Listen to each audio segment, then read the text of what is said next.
You're listening to an Airwave Media Podcast.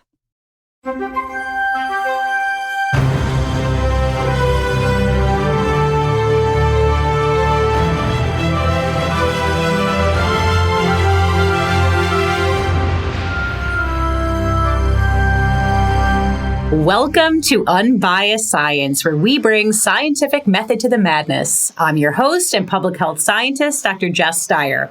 And today we're going to talk about a topic that I have spoken about before, wellness. You know, I have a lot to say about this topic, specifically misinformation, some of the claims that the wellness industry makes. And I have an expert who we're going to kick things off talking about wellness in the context of mental health claims, but also go beyond that. And I can't wait to introduce my very special guest in just one moment. Before I do, I wanted to give a personal update. I shared a couple of weeks ago that I was running for a seat on my local board of health, and I received some really sweet messages about that. Unfortunately, I did not win the seat, but I was not expecting to win the seat. I'm a newcomer, and I was running against an incumbent who's been around for many decades. But anyway, you all are very sweet, and trust me, this is not going to stop me from getting involved and running again in the future. But thank you again for your support. Also want to share that this may or may not be the last episode of the season, sort of TBD. I'm trying to convince my husband, Ethan, who's an ER doc, to come on. We're just trying to figure out the timing of it and if it makes sense to do that for this season or to kick off next season with him. So TBD. I guess we'll see. But regardless, I just wanted to share that I have some really, really cool things in the works. I'm going to sort of refresh the brand a little bit. So yeah, stay tuned for all of that. And I may or may not see you next week. But without further ado, I want to introduce this week's amazing guest, Dr. Jonathan Stea. Jonathan, thank you so much for joining me today. Thank you for having me. I just want to say I'm such a big fan of you and all of your advocacy work, politically and science communication wise. So thanks for your great opening and just, I'm just so honored to be here because I've been a fan of you and the podcast for a long time. Oh my gosh. Well, it's a mutual love fest then, because I feel the same about Jonathan. So Dr. Jonathan Stea is a full-time practicing clinical psychologist and adjunct assistant professor in the Department of Psychology at the University of Calgary in Canada. Clinically, he specializes in the assessment and treatment of concurrent addiction and mental disorders. Jonathan, can you help me fill in any gaps? I know you wear many hats. Yeah, so that's my day job. I'm a full-time clinician. I've been doing that for over a decade. I work in a hospital setting, so our clinic helps people who experience concurrent addiction and mental disorders. So what that means is we're helping people who experience moderate to severe addiction and mental health concerns, which often occur concurrently. Mm-hmm. And I work in the context of a really wonderful interdisciplinary team. So I work alongside other psychologists and psychiatrists and social workers and addiction medicine physicians and nurses. And so we'll provide individual therapy and group therapy, pharmacotherapy options and case management and all that lovely stuff. So I do that full time. I get to supervise students and residents, which is always great. And then you mentioned I do have an adjunct assistant professor appointment at the University of Calgary. So I get the privilege of sitting on master's and dissertation committees and kind of watching the forefront of research unfold and kind of get to watch the cutting edge stuff that they're doing. So that's really cool. And I also have another hat, which is much like you, science communication. So I've been doing that for the past several years, probably about 5 years or so, where I've been writing op-eds and articles and blogs, trying to help people understand the nature of mental health misinformation and mental health pseudoscience. And it came to a point where I really wanted to localize all of my learnings on the topic and try to help people understand how to protect themselves from mental health misinformation and grift and pseudoscience. And so that was sort of what sparked my mission to write the book that we'll probably talk about later today. Yes. Oh, we definitely will. And I just want to say, Jonathan, in addition to being a brilliant clinical psychologist and science communicator and all the amazing work that you're doing, what really strikes me is that you're just a good dude, to be honest. Like, you're just so nice and wonderful. And I think you're doing really incredible work. And I know you've shared, and maybe we could talk about this in a little bit, some of the hate that you've received online in response to the content that you put out. I mean, I've experienced some similar stuff, but yeah, people are brutal. So maybe we could talk more about that in a moment. But I also wanted to add, because I know you're very modest, that Dr. Stea is a 2-time winner of the University of Calgary's Award for Excellence in Clinical Supervision and co-editor of the book Investigating Clinical Psychology, Pseudoscience, Fringe Science, and Controversies. He's also published extensively, as we said, as a science communicator, with regular contributions to Scientific American and Psychology Today, as well as other outlets, including CBC, Toronto Star, and National Post. And you can follow him. And Jonathan, I know you're on Instagram. I know you're on Threads. I believe your handle is Dr. So Dr_Jonathan_Stea, Stea. Is that right? That's correct. Yeah. Okay. And I have a handle on X, formerly Twitter as well, which is it's at my first and last name, Jonathan Stea. Got it. And I'll link to all of this in the show notes. Yeah. All right. And so Jonathan has this amazing new book that is available for pre-order. It's called Mind the Science. I cannot wait to read it cover to cover.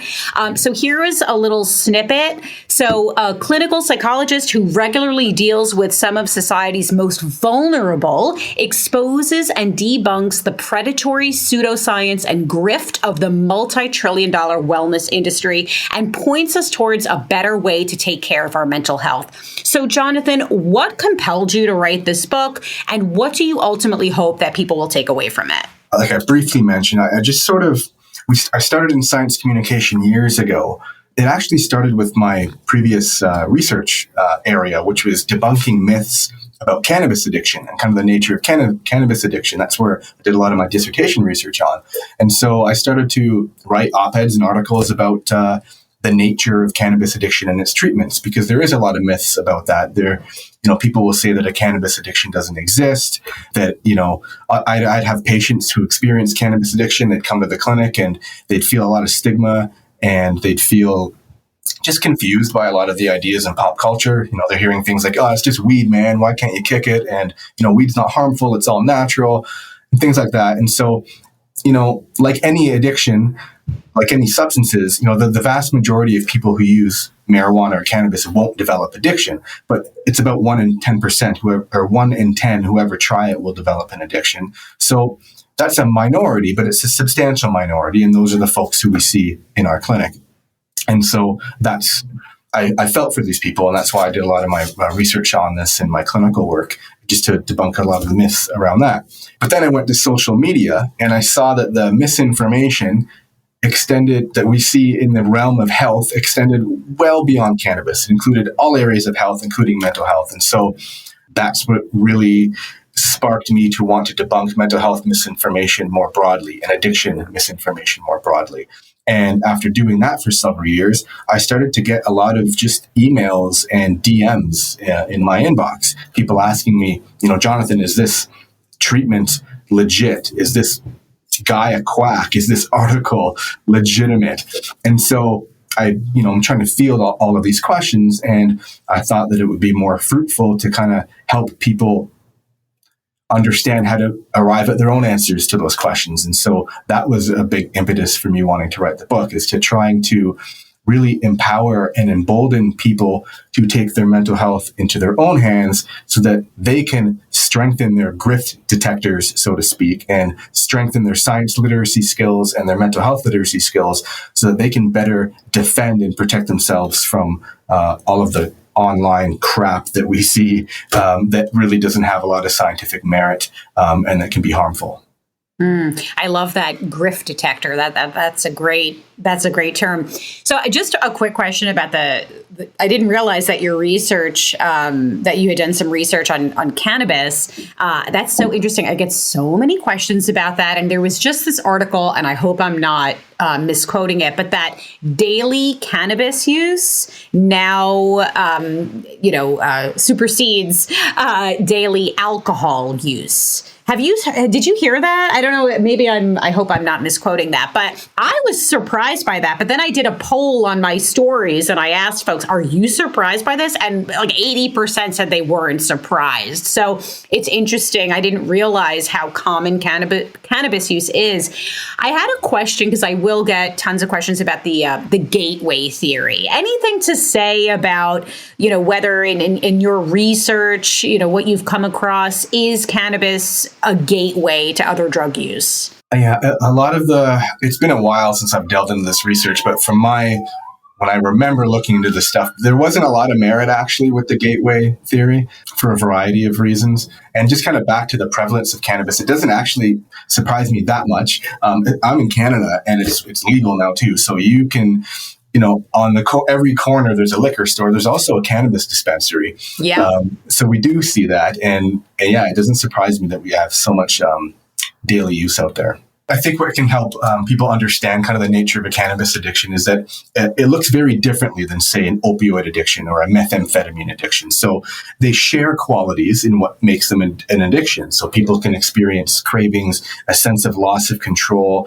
It's interfering with their work and responsibilities, their relationships. So, that addiction is sort of interfering in a lot of ways. That's a commonality. But the withdrawal syndrome, say, associated with a cannabis addiction is very different than an opioid addiction, where it's like these debilitating flu-like symptoms where you can't move and you just want to, it's just completely debilitating. A cannabis withdrawal syndrome is more like a nicotine withdrawal syndrome. So there's just kind of this irritability and anxiety. So there's similarities and differences, but that doesn't take away from the fact that a cannabis addiction does exist, or it can exist for some people. And I do want to also say, again, the vast majority of people who use cannabis and even frequently don't develop a cannabis addiction. And that speaks to the importance of having mental health professionals help you and understand if it's something that you're concerned about, to do a proper assessment to see, is this something you need help with or not? Super interesting. So, okay, I want to go back to this concept of wellness. So can you clarify, what do we mean when we say wellness? I just want to get a little bit more specific. What is included under this umbrella of wellness? Is it the same as, or is it potentially related to alternative medicine? And like, when and how did it turn into this multi-trillion-dollar machine?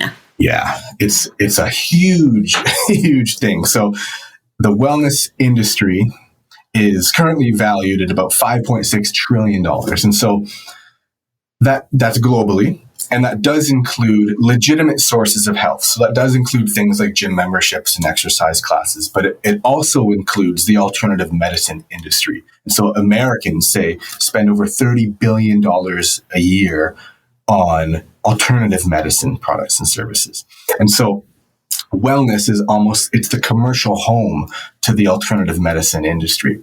But trying to define wellness it's hard because it's a very nebulous term. So wellness itself actually has a long history. So we can trace it back to over 100 years. There was a guy named Bernard McFadden who some consider the 20th century's first celebrity health influencer, because he put out a magazine called Physical Culture, and it made millions of dollars. And in it, you could see a lot of hostility to medical science, hostility to vaccines. This guy would walk around barefoot in New York so his soles could absorb the Earth's energy. And, he would sleep on the floor so that his, natural rhythm could align with the Earth's magnetic field. So just a lot of kind of wellness sentiments that we could see all the way back then. But the term wellness, the way that we use it today, actually didn't appear in the literature until I think it was 1959 in the Canadian Journal of Public Health by a guy named Halbert Dunn, who was a biostatistician. And so what he did is he differentiated between good health, which is sort of freedom from illness, and this high-level wellness, which he kind of described as this kind of maximizing our potential and functioning. And so in some ways, that distinction is reminiscent of how we think of the difference between mental health and mental illness. So mental illness is kind of free, this freedom from psychopathology or a lack of psychopathology or lack of mental disorders, versus mental health is different. It's more about maximizing our quality of life and being able to cope and tolerate stressors, say. So I think Howard Dunn's initial definition of wellness was quite thoughtful. The problem is that it didn't stick. And just over time, it just morphed into these dollar signs. And so, Rena Raphael is an excellent journalist, and she wrote a book called The Gospel of Wellness. And so in her book, she really highlights how if you ask one wellness guru what they mean by wellness, you'll get a different answer from the next, because it's really ballooned to include everything and anything. And so it's hard to know. It could include mindfulness, it can include supplements, it can include lifestyle, it can really include anything. And then another aspect to that, though, is what I really find fascinating is, because that's a lot of chaos, but there's another book called Why Wellness Sells. It was written by Colleen Durkach I think she's in Toronto, possibly Ryerson University, which recently changed its name. But anyway, she would talk about there's this paradoxical order in wellness where they really play the way that the wellness industry uses the rhetorical power of language is really fascinating. So she'll say, she's highlighted how wellness wants us to optimize and enhance ourselves on the one hand, and on the other hand, they're selling us and promoting products and services designed to treat health conditions or deficiencies that we didn't even know we had. So that's kind of the interplay. That's the dialectic that's happening. It's saying optimize, boost your brain, boost yourself, enhance.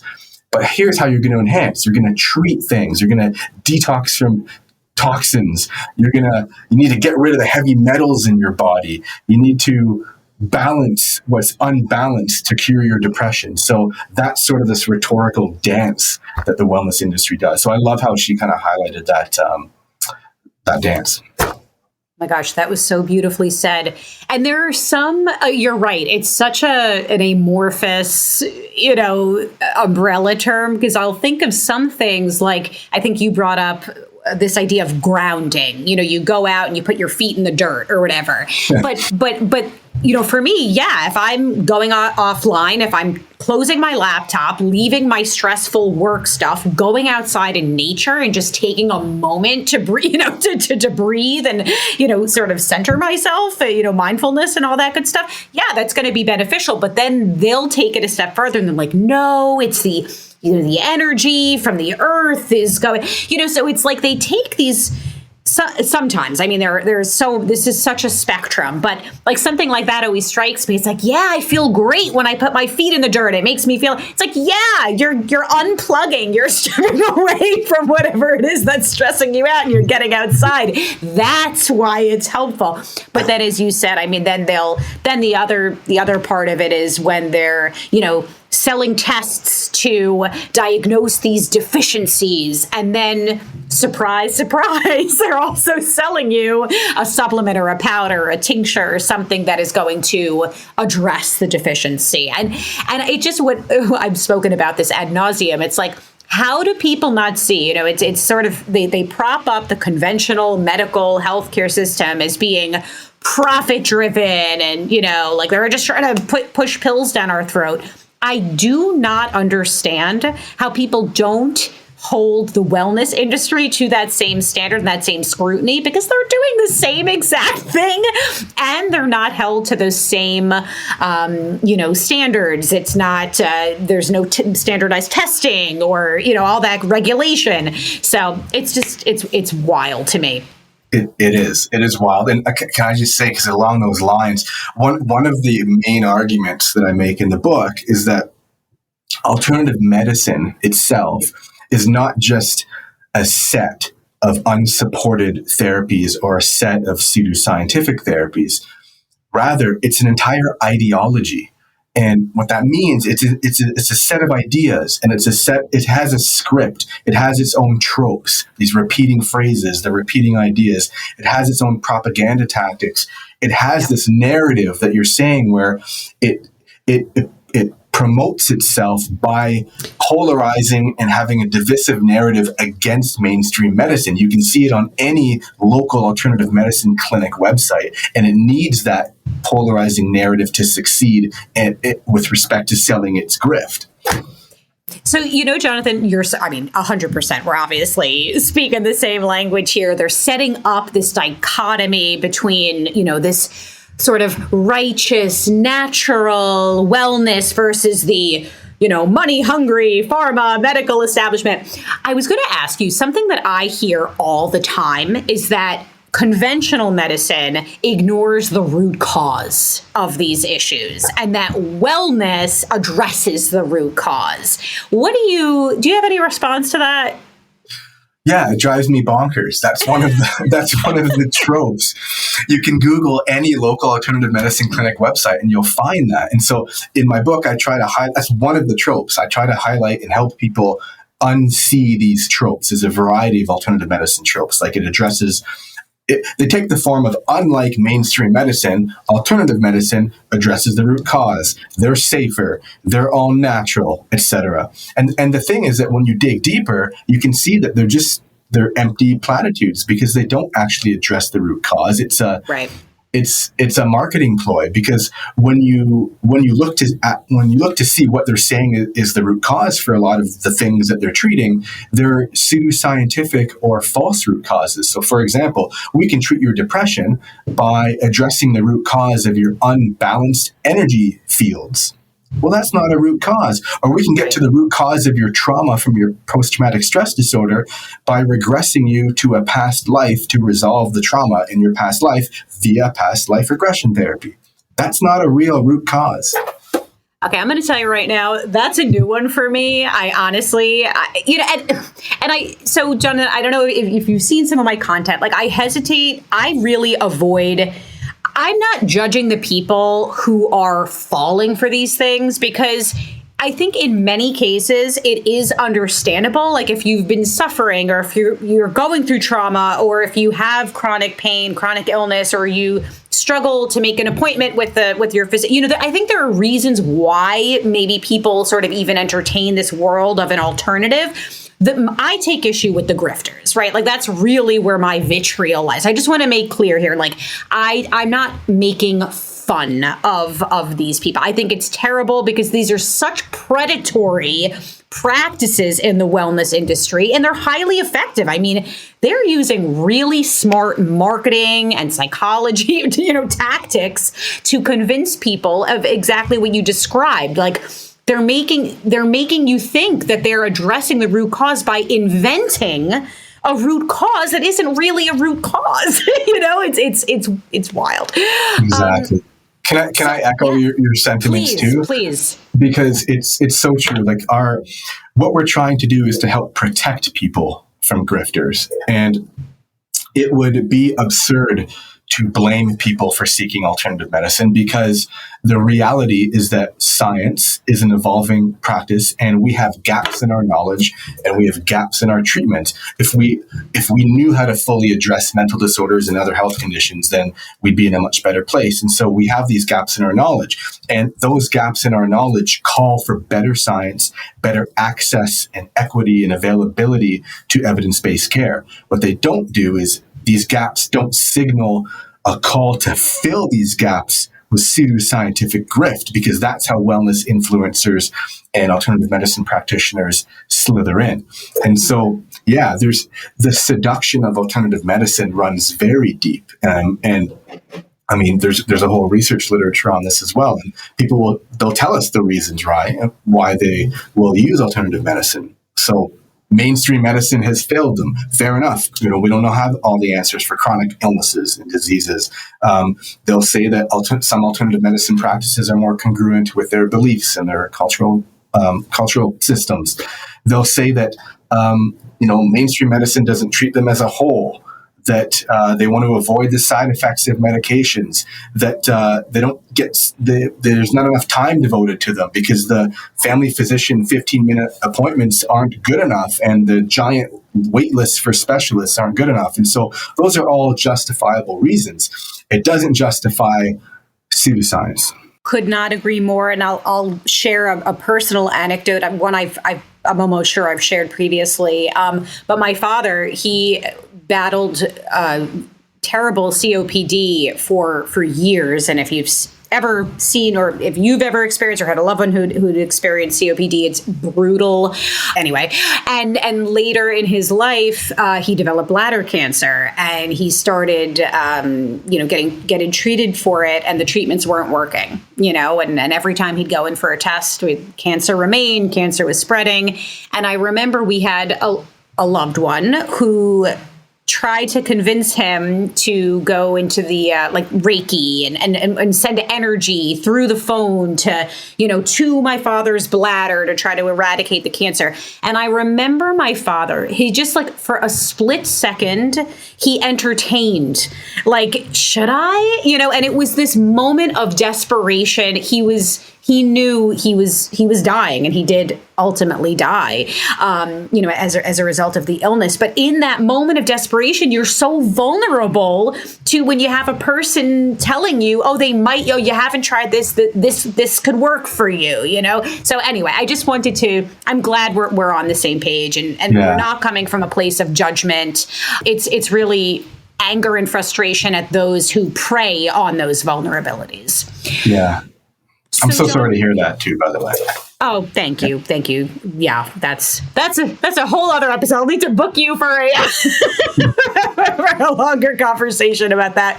But anyway, so you had this quote. It was on the website. I think this is from the book. I just wanted to read it briefly and then follow up with a question if I could.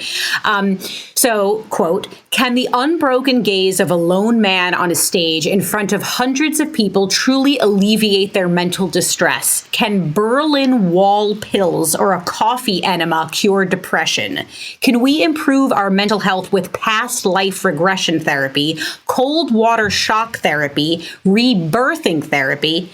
Try none of the above. Wellness grifters and alternative health snake oil salesmen are everywhere these days, and when our medical systems are under stress, and we are too, these costly purveyors of false hope are worse than a waste of money.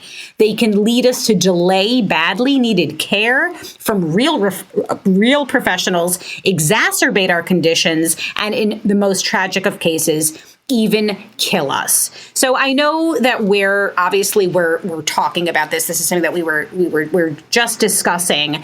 Can you sort of share, is it that you think the failings of our healthcare system have really set up this perfect environment for wellness to really propagate? What do you think really, because it's exploding, right? What do you think, is there anything else that's really contributing to its popularity and just exponential growth? I think it's a confluence of factors. It's so many factors just kind of coming together and interacting. So yeah, it's the fact that mainstream medicine is imperfect. It provides imperfect solutions. So there's a gateway, but it's more than that. It's that the wellness industry appeals to our psychology. It appeals to our biases, our psychological biases, our belief systems, and it's just quite literally capitalizes on these gaps. And it's a very sad thing, because all things considered, make the argument that the wellness industry is more harmful than helpful. It makes us sick, makes us unwell. Jonathan, what is a Berlin Wall pill? What is that? A Berlin Wall pill. I have a photo of it in my book, because I ordered it online. It's a homeopathic remedy.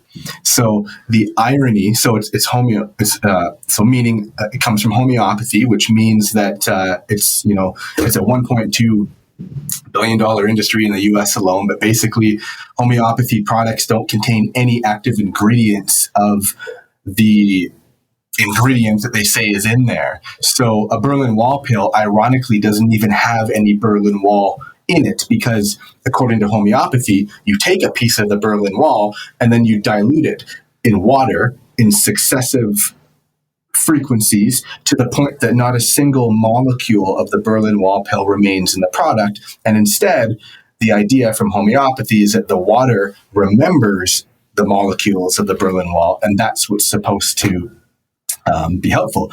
And the way that they pitch the Berlin Wall pills is that if you have emotional problems in your relationships, that because the Berlin Wall pill kind of came down, it's supposed to help, I don't know, help repair your emotional barriers.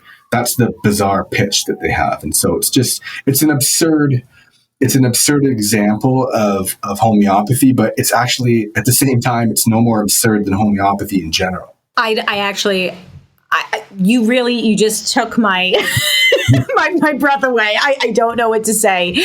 That's pretty wild. I'm going back through that list. I thought there were some interesting, coffee enemas. I've heard of those. You mentioned past life regression. What is rebirthing therapy? Rebirthing therapy was invented in the 1970s, I believe, by an alternative medicine guru. The most famous case of it is really tragic, actually. It involves the death of a 10-year-old girl named Candace Newmaker. And what happened was she had childhood behavioral problems, so just, kind of lashing out at home and kind of defiant at home. And so she was diagnosed with something called a reactive attachment disorder, basically, which is a really rare mental disorder and a controversial one, just describing maladaptive or unhealthy attachment patterns to her caregiver. So anyway, she had these sort of behavioral problems.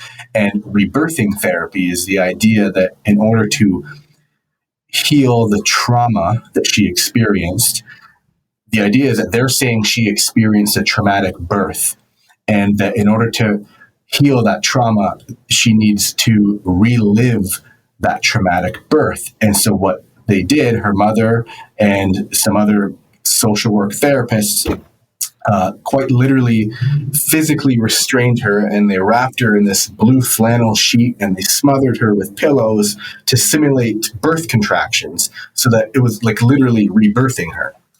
And this form was a 70-minute variant of the kind that was initially proposed.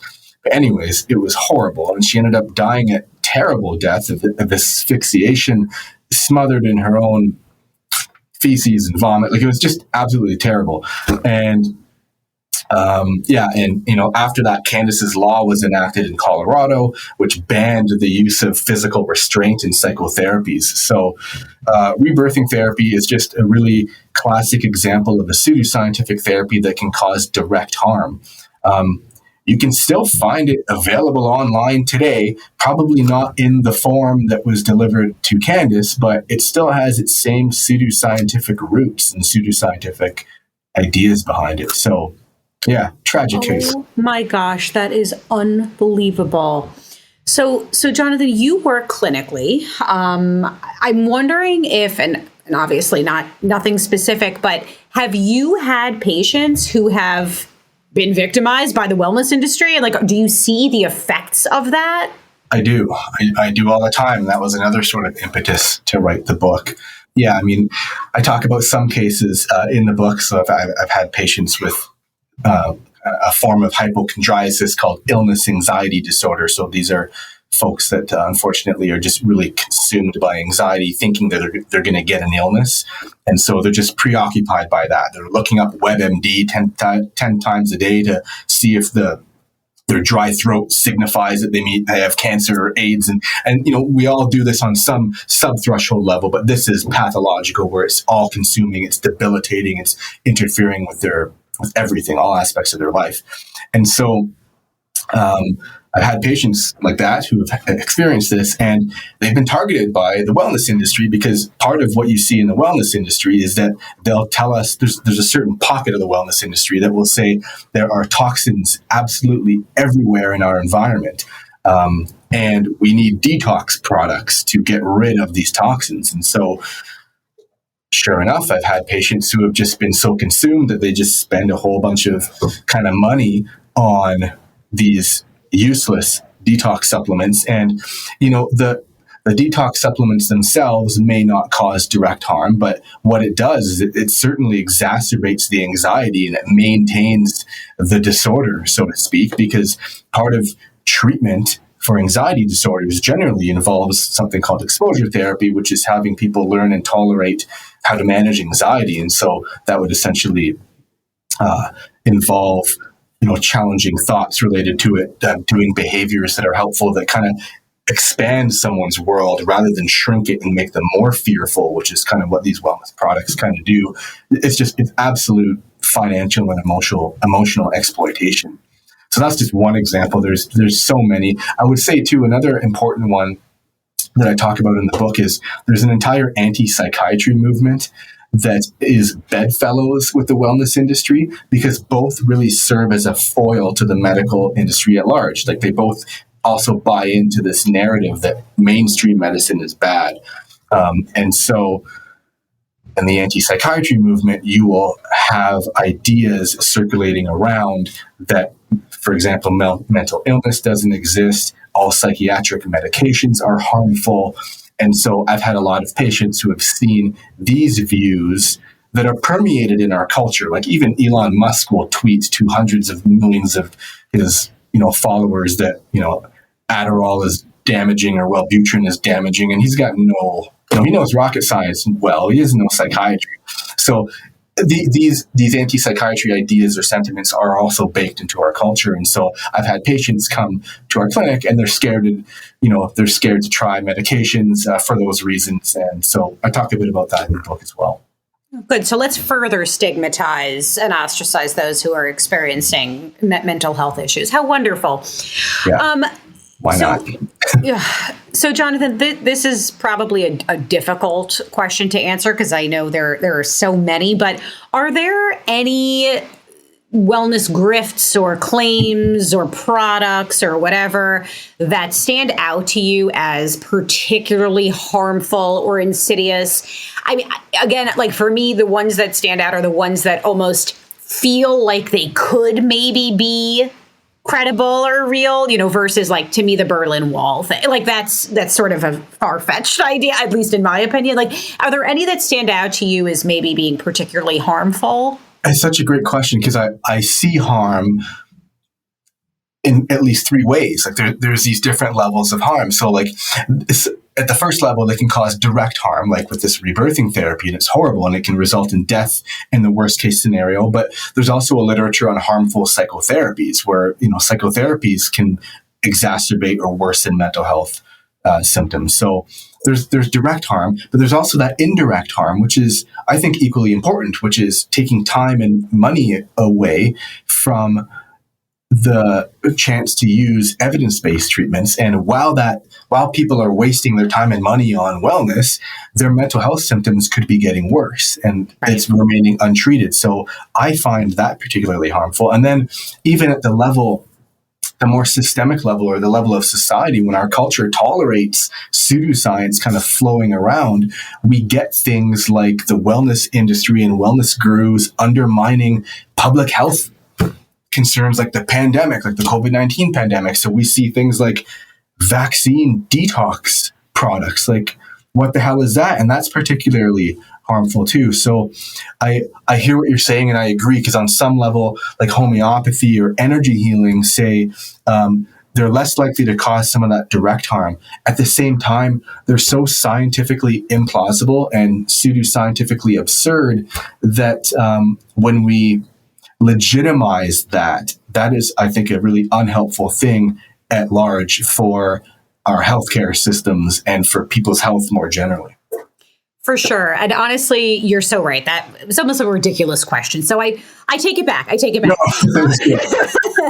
No, but I agree with you that so much of it's not even a specific product, or it's this idea that conventional medicine, that healthcare is like designed to keep us sick, or they're poisoning us. And, like you're right. I don't know. I have anxiety and depression, and I've had to try a few different medications to help me manage, my mental health issues.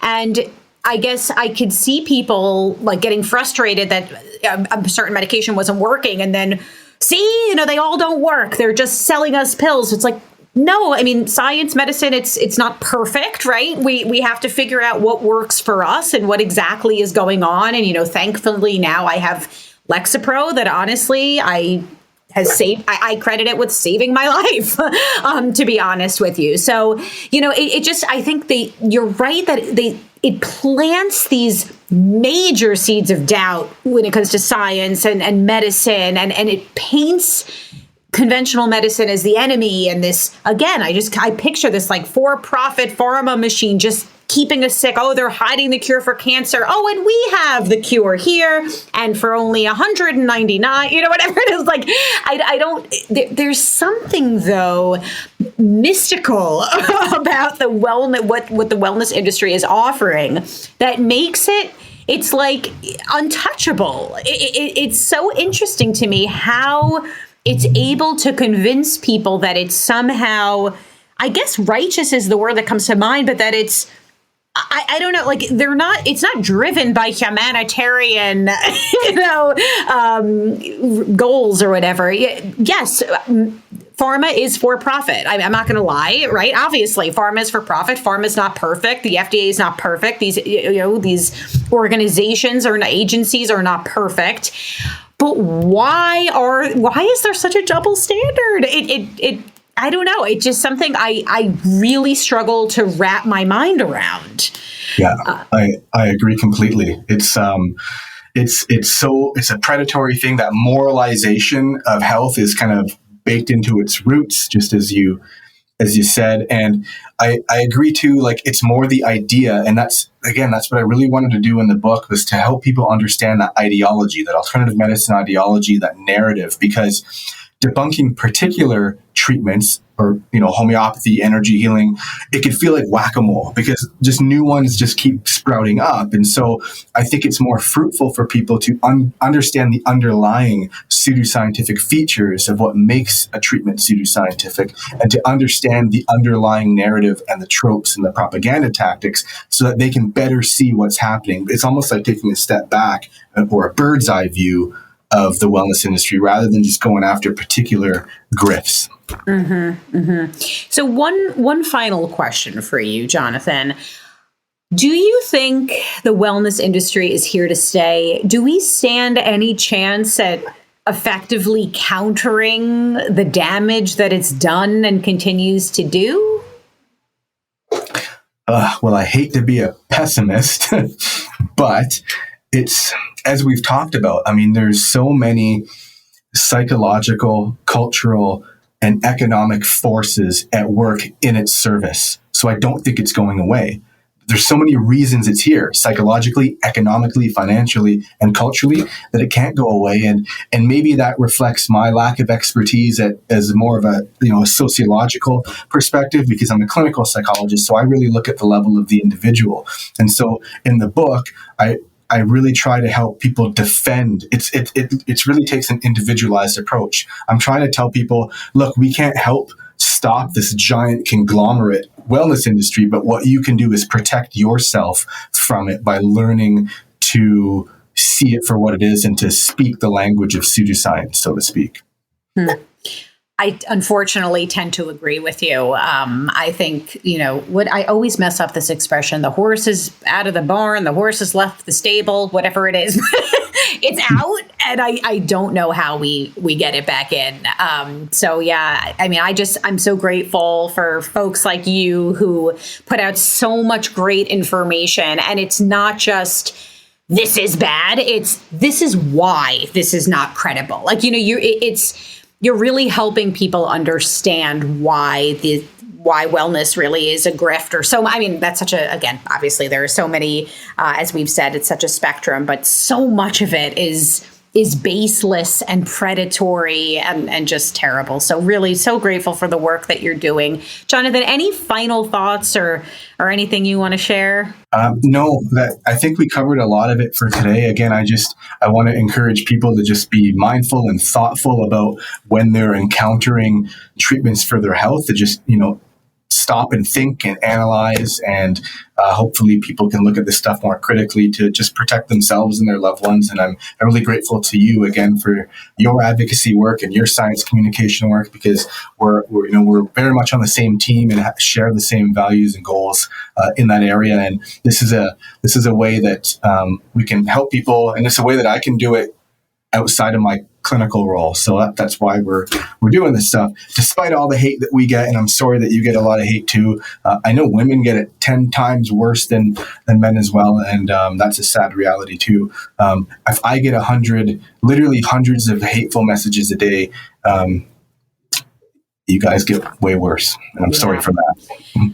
Yeah, it's a circus, but you're so right. It really is such meaningful work, and at the end of the day, I think we have to remember that. And you're impacting so many lives. Everyone, go check out Dr. Jonathan Stea's book. You can pre-order it now. It's called Mind the Science. I will again link to it in our show notes. Definitely go check that out. Jonathan, thank you so much for the work that you're doing.